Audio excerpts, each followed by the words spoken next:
Halo, apa kabar kalian semua? Semoga kalian dalam keadaan baik-baik saja. Kali ini akan membawakan alur cerita film Into the Wild. Film petualangan ini syarat dengan semangat perlawanan dan anti kemapanan.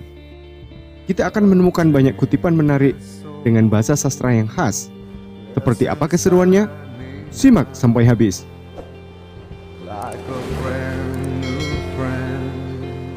Adegan awal film ini menginformasikan bahwa alur cerita film ini didasarkan pada catatan perjalanan sang tokoh utama. Kemudian, kita juga akan mendengar narasi dari sang adik yang akan melengkapi cerita film ini.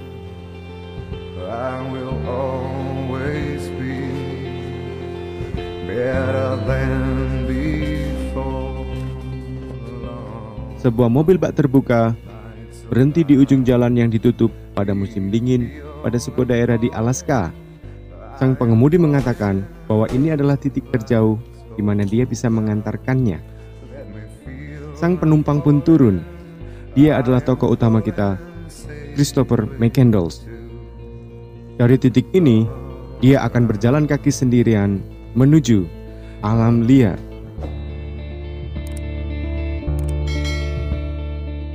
Chris menjelajahi daerah bersalju tersebut. Dia pun harus menaiki bukit dan menuruni bukit, menyeberang sungai, berburu, dan mendirikan tenda di malam hari untuk berkemah. Pada penjelajahan di hari berikutnya, secara mengejutkan, Chris melihat sebuah bus di atas bukit. Ternyata, bus tersebut sudah dimodifikasi menjadi bus karavan. Chris memeriksa setiap bagian dari bus tersebut dan menemukan peralatan yang lengkap untuk berkemah. Setelah memastikan bahwa bus ini sudah benar-benar ditinggalkan oleh pemiliknya, dia pun memutuskan untuk tinggal di bus tersebut. Dalam catatannya, bus itu dinamainya sebagai Magic Bus.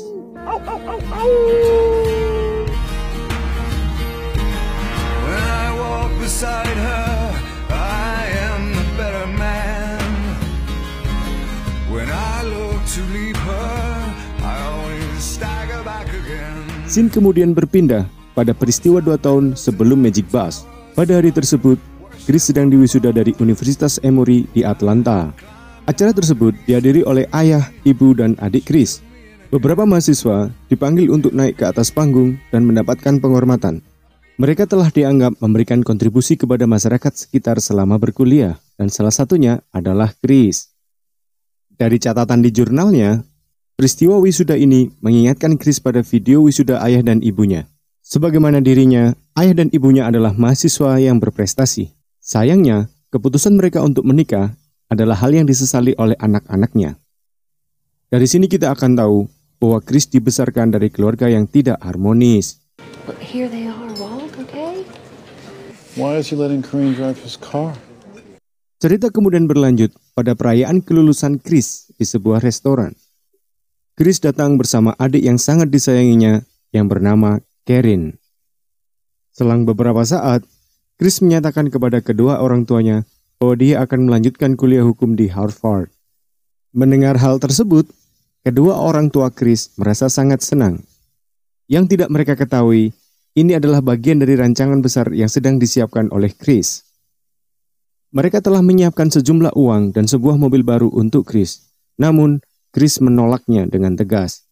Chris mengatakan bahwa dia memiliki tabungan lebih dari $24,000 dan mobil Datsun lamanya masih cukup layak untuk digunakan. You never know when that thing out there just might blow up.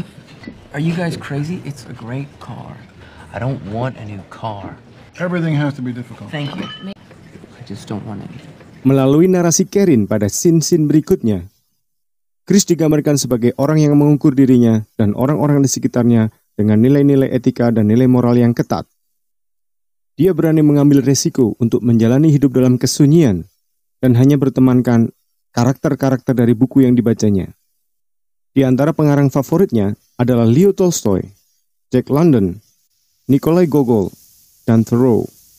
Dari bacaan-bacaan inilah, Chris mendapatkan banyak inspirasi, tidak hanya dalam mengambil kutipan-kutipan, tetapi juga dalam mengambil keputusan-keputusan besar dalam menentukan sikap hidupnya.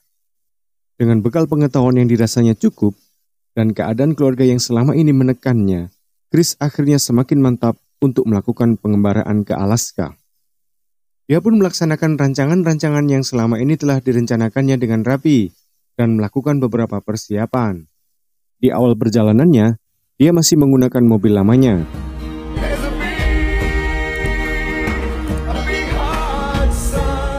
It should not be denied that being footloose has always exhilarated us.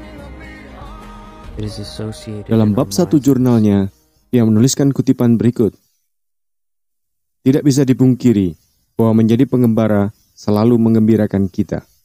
Ini sudah terasosiasikan dalam pikiran kita, bahwa kita harus menemukan cara untuk terlepas dari sejarah, penindasan, hukum, dan kewajiban-kewajiban yang menjemukan. Kemerdekaan absolut dan jalan selalu mengarah ke barat.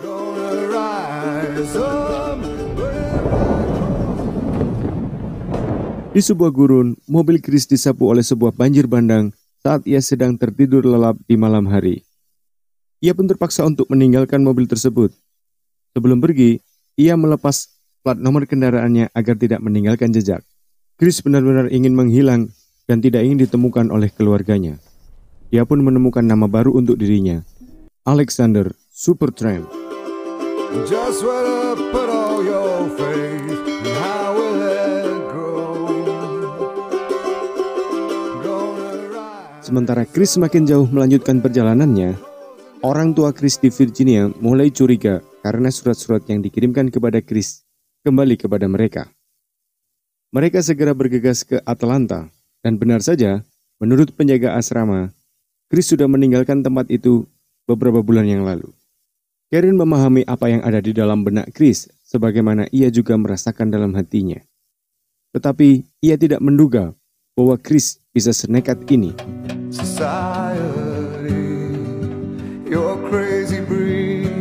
Chris mendapatkan tumpangan dari pasangan suami istri yang sudah lama berkelana dalam mobil karavannya. Ia pun memperkenalkan dirinya sebagai Alex, dan mereka adalah Rainey dan Jen. Technically, we're rubber tramps. But he decided to burn all of his money. Pasangan ini ternyata sedang mengalami masalah dalam pernikahan mereka. Chris pun teringat pada orang tuanya. Ternyata setiap keluarga memiliki masalahnya masing-masing.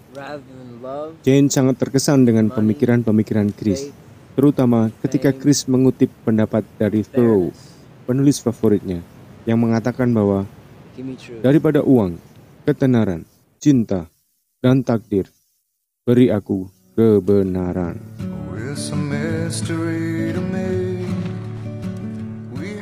Satu-satunya pemberian laut adalah hempasannya yang kasar, dan sesekali kesempatan untuk merasa kuat.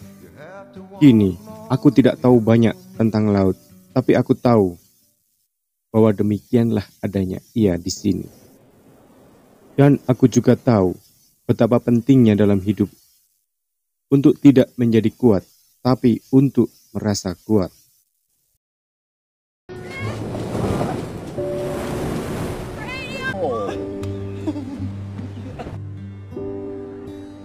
Siapa sangka, ternyata kehadiran Chris di antara mereka telah memberikan warna baru, kehangatan dan kesegaran. Sehingga mereka saling terbuka dan memulai komunikasi kembali. Tidak seperti sebelum-sebelumnya, malam itu ketika Chris sedang membaca buku, ia tahu pasangan itu telah kembali bercocok tanam. Esok paginya, Chris sudah meninggalkan pasangan tersebut. Jane menemukan tulisan perpisahan Chris di atas pasir.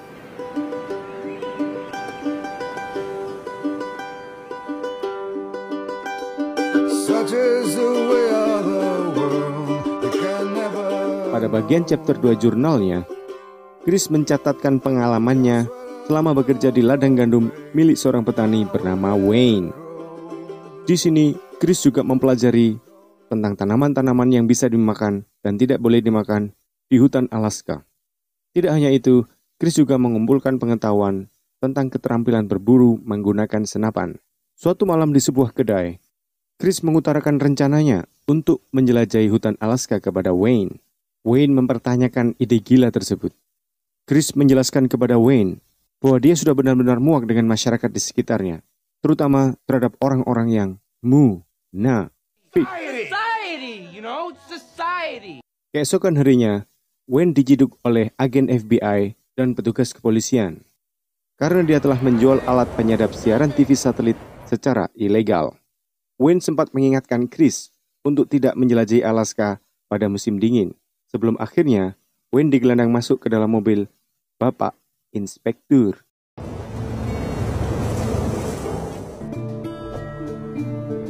Chris pun melanjutkan perjalanannya. Sementara, di sisi lain, orang tua Chris yang semakin mencemaskan keadaan Chris menyewa investigator untuk menemukan anaknya yang hilang.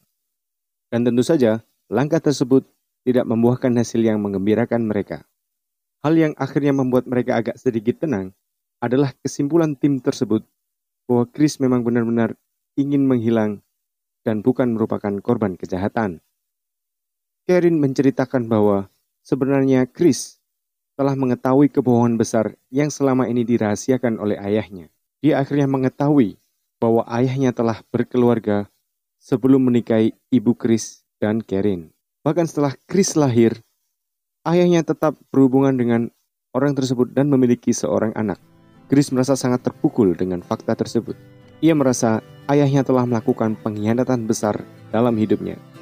Penyangkalan terhadap anak dan istrinya yang pertama adalah pembunuhan terhadap kebenaran-kebenaran yang selama ini dijunjung tinggi oleh Chris.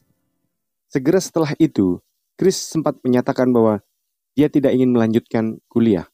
Tentu saja keinginan itu langsung ditentang oleh kedua orang tuanya. Jika saat ini Chris lulus dengan nilai-nilai yang gemilang, hal tersebut dilakukannya untuk memberi rasa kecewa yang lebih mendalam, sebagaimana yang ia rasakan dari kedua orang tuanya.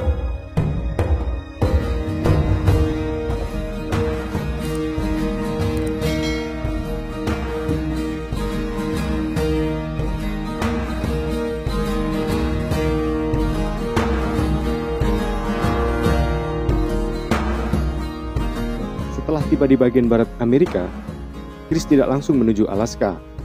Dia ingin menjelajahi negara-negara selatan Amerika melalui sungai Colorado dengan menaiki perahu kayak. Di pos penjaga Taman Nasional, Chris tidak mendapatkan izin untuk berkayak karena dia tidak memiliki surat lisensi. Dan Chris menemukan caranya sendiri.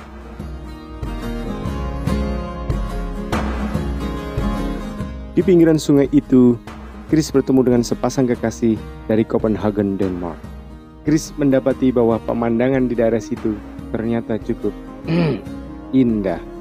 Mereka menunjukkan bahwa jika Chris mengikuti sungai ini, dia akan sampai pada Texas dan bahkan Meksiko. Chris harus meninggalkan pasangan ini sesaat setelah dia mendengar sirine petugas Taman Nasional yang mengejarnya.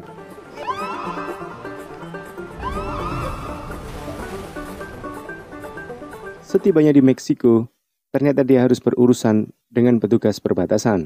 Dia berhasil kabur dari sana dan menumpang sebuah kereta barang. Untuk kembali memasuki Amerika melalui jalur resmi, dia harus bersedia menginap 1 malam di kamp penampungan para pengungsi.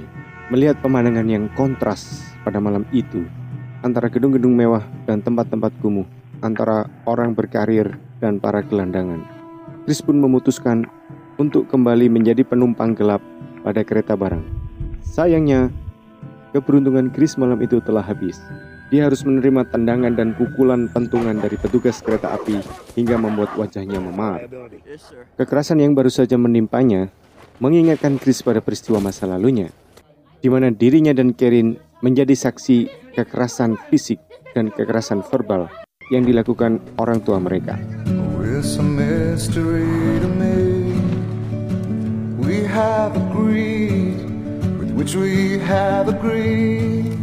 Scene kemudian berpindah kembali ke Magic Bus, di mana Chris menikmati hari-harinya di alam liar Alaska dengan penuh kebebasan. Betapa dia sanggup untuk menahan diri, betapa ia sanggup untuk berkompromi dengan kebijakan konyol perusahaan, sebelum akhirnya ia tinggalkan untuk menikmati momen-momen kemerdekaan tersebut. Puas menjelajahi alam liar Alaska, Chris akhirnya bertemu dengan hewan moose.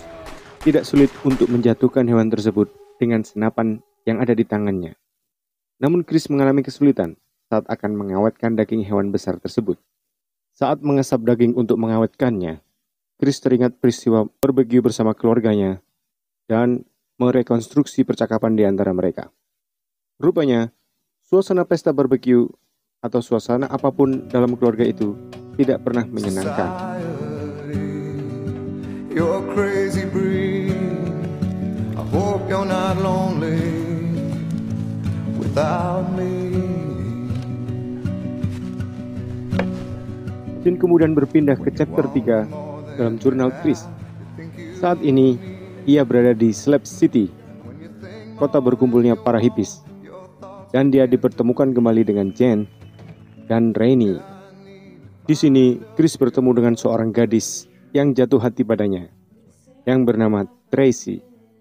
Sementara hubungan Jane dan Rainey tetap membara, Rainey dapat menangkap bara yang sama dari mata Tracy untuk Chris.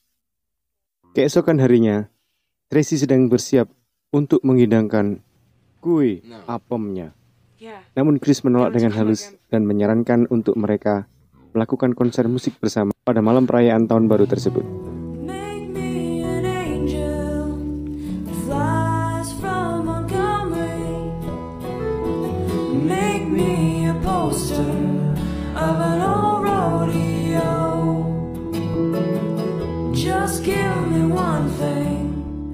Setelah itu Chris pun berpamitan untuk melanjutkan perjalanannya menuju Alaska. Chris dapat melihat Jane telah benar-benar sembuh dari luka lamanya dan hidup penuh dengan cinta bersama Rainey. Sedangkan Jane melihat Chris sebagai anak muda yang memerlukan banyak cinta dan sangat mudah untuk dicintai, sebagaimana ia mencintai anaknya sendiri.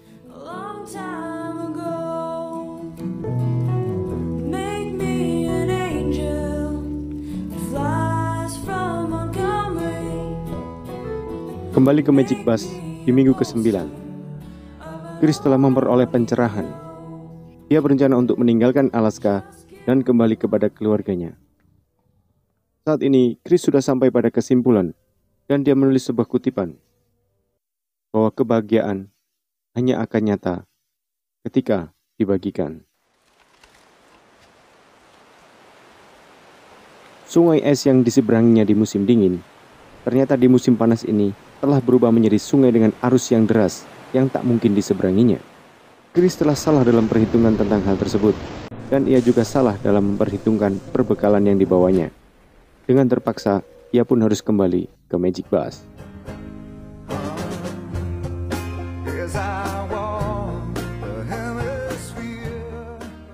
Sampailah kita pada chapter akhir catatan perjalanan Chris. Pada chapter ini, kita akan melihat Chris dengan karakter yang lebih matang.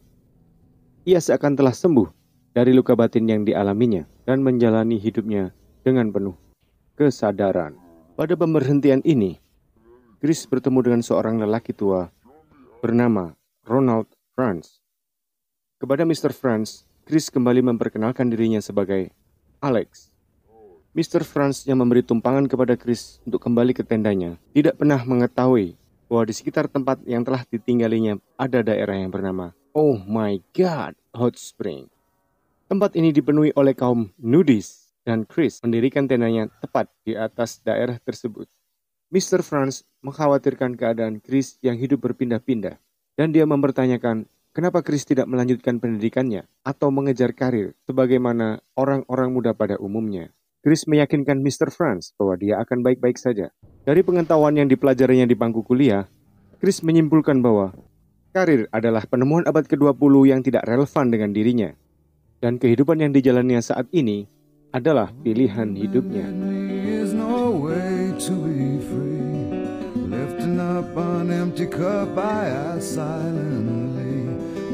Malam itu, Chris menginap di rumah Mr. Franz. Beliau adalah seorang veteran Perang Dunia Kedua. Ketika bertugas ke Jepang, anak dan istrinya meninggal dalam kecelakaan mobil di Amerika. Sejak pensiun, Mr. Franz menjalani hari-harinya sendiri dan menyibukkan diri di bengkel kerajinan kulit di rumahnya. Keesokan harinya, di atas sebuah bukit, Mr. Franz mencoba meyakinkan Chris untuk mau tinggal bersamanya. Menanggapi hal tersebut, dengan berapi-api, Chris mengatakan bahwa Mr. Franz lah yang harus keluar dari rumahnya yang sepi itu. Pengembaraan bukanlah pelarian seperti yang dituduhkan Mr. Franz kepadanya. Pengembaraan adalah cara untuk menyembuhkan diri dari trauma psikologis yang dialami manusia. Pengembaraan akan mengantarkan manusia untuk memahami bahwa dirinya, alam, dan segala ciptaan Tuhan adalah anugerah untuk dijelajahi dan disyukuri. Ini adalah inti dari keberadaan manusia. Mr. Franz yang merasa terbakar semangatnya memaksa tubuh tuanya untuk menyusul Chris mendaki bukit. Dia menyatakan kekagumannya terhadap pandangan-pandangan Chris. Untuk ukuran seorang pemuda yang bermasalah dengan keluarga dan tidak diketahui seperti apa ibadahnya, ternyata Chris masih percaya Tuhan. Mr. Franz menambahkan bahwa apapun masalah dan masa lalumu, kamu harus bisa memaafkan. Saat kamu memaafkan, kamu sedang mencintai. Dan ketika kamu mencintai, cahaya Tuhan menyinarimu. Kemudian hal ini pun terjadi. Momen ini dipersembahkan oleh sang sutradara.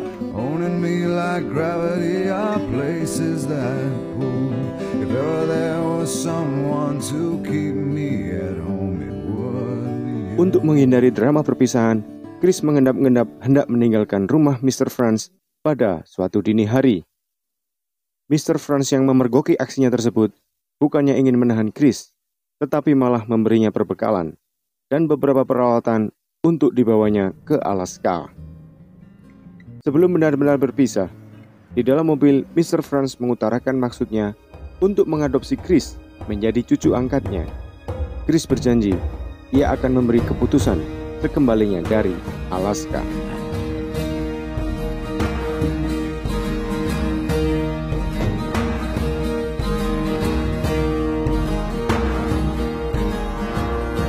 Kembali ke hari-hari terakhir Chris di Magic Bus. Karena terjebak oleh keadaan, Chris yang kehabisan perbekalan mulai panik mencari bahan makanan. Dia tidak menemukan hewan untuk diburu, maka ia pun memakan buah-buahan, akar-akaran, dan tumbuhan di sekitar tempat itu. Dengan panduan buku yang berisi tentang tumbuhan yang bisa dimakan dan yang beracun di alam Alaska, Chris yang dalam keadaan panik ternyata sulit membedakan kemiripan di antara tumbuhan-tumbuhan tersebut. Chris yang terlanjur memakan salah satunya akhirnya tumbang. Dalam keadaan fisik yang sangat lemah dan efek racun dari tumbuhan dalam tubuhnya, seekor beruang grizzly menghampirinya. Ini adalah gambaran di mana alam bisa sangat kejam, perkasa, dan tanpa ampun kepada siapa saja yang ingin membuktikannya. Namun ternyata hewan buas itu melangkah pergi, meninggalkan tubuh Chris yang kurus dan kontai. Dengan sisa tenaga dan daya juang terakhirnya, Chris menuliskan beberapa catatan yang ditujukan kepada orang-orang yang dikasihinya. Sebagaimana semua orang telah memilih dan menjalani hidupnya masing-masing, dengan segala konsekuensinya, Chris telah menuliskan cerita dan menjalani hidupnya secara penuh. Sekarang, dia sudah siap untuk menerima dan menghadapi kenyataan takdir hidupnya. Dalam keadaan transenden, Chris melihat dirinya berlari ke pelukan ayah dan ibunya. Cahaya terang pun menyinari mereka.